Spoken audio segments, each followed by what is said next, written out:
शहर के शुभ नारायण नगर मझौवा स्थित शांति स्मृति संभावना आवासीय उच्च विद्यालय के 25 साल पूरे होने के उपलक्ष्य में रजत जयंती समारोह मनाया जाएगा। इसके तहत 45 दिवसीय प्रशिक्षण शिविर का आयोजन किया जाएगा।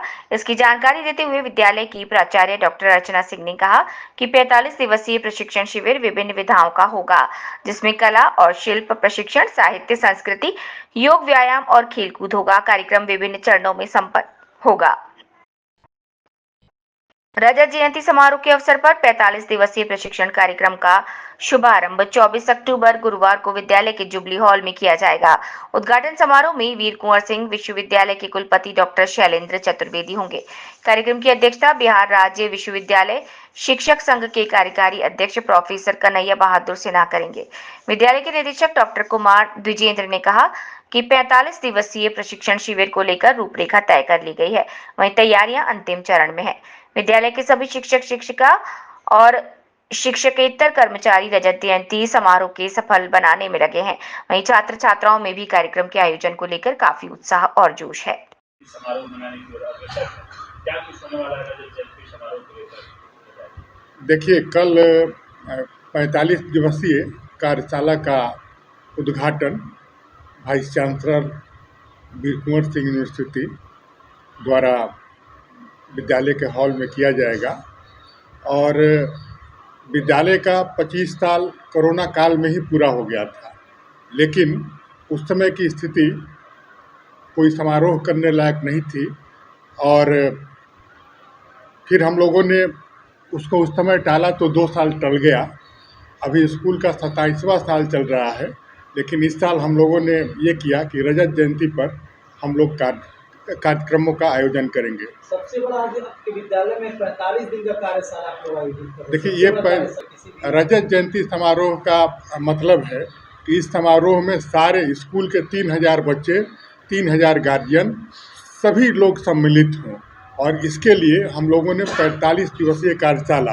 अब उस कार्यशाला में क्या होगा, जैसे हम लोग खेलकूद, साहित्य, संस्कृति, कला एवं शिल्प, जो सारी विधाएं हैं, उन सारी विधाओं का हम लोग एक कार्यशाला चलाएंगे।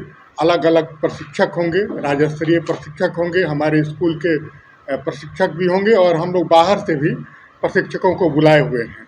और लगभग 3000 बच्चे, सारे बच्चे इस कार्यशाला में किसी न किसी विधा में भाग लेंगे। यानी कहा जा सकता है कि जो बच्चे पूरे साल में एक्स्ट्रा करिकुलम एक्टिविटी स्कूल का एक महत्वपूर्ण अंग होता है और इन 45 दिनों में हम लोग बच्चों को बताएंगे प्रशिक्षकों के माध्यम से कि कविता कैसे लिखा जाता है, कहानी कैसे लिखी जाती है, चित्रकारी क्या होती है, मूर्ति कला क्या होता है। खेल कूद में भी बच्चे ये लेंगे, विभिन्न प्रकार के दौड़ का आयोजन होगा, फुटबॉल, वॉलीबॉल, हैंडबॉल, इन सभी चीज़ों का आयोजन होगा। और इस 45 दिनों में जो बच्चे उभर के आएंगे, हम लोग दिसंबर के मध्य में मेगा कार्यक्रम करेंगे, 2 दिवसीय रजत जयंती समारोह। उस समारोह में इन सारे बच्चों को हम लोग पुरस्कृत करेंगे और जितने बच्चे इन 45 दिनों में कार्यशालाओं में भाग लेंगे, उन सभी लोगों को प्रमाण पत्र दिया जाएगा। देखिए, इससे पठन पाठन प्रभावित नहीं होगा, इसीलिए तो 45 दिन का हम लोग समय लिए हैं। जैसे हम लोग 4 दिन कला एवं शिल्प का चलाएंगे, 5 दिन तक खेल कूद का चलेगा, फिर उसके बाद नृत्य, संगीत, नाटक का 10 दिनों तक कार्यशाला चलेगा। कहानी लेखन, कविता लेखन और वाचन का कार्यशाला इसमें जो भी बच्चे जिस चीज़ में इंटरेस्टेड होंगे उनको उस चीज़ में भाग लेने के लिए बोला गया है। और लगभग सारे बच्चे किसी न किसी विधा में भाग लिए हैं। और देखिए, ये भी एक पढ़ाई का अंग है, ये कोई अलग चीज़ नहीं है। मान लीजिए कोई बच्चा निखर के कहानीकार के रूप में आता है, कोई कवि के रूप में आता है, कोई बढ़िया अभिनय करने वाला निकल के सामने आता है, तो ये भी तो पढ़ाई का ही अंग है ना।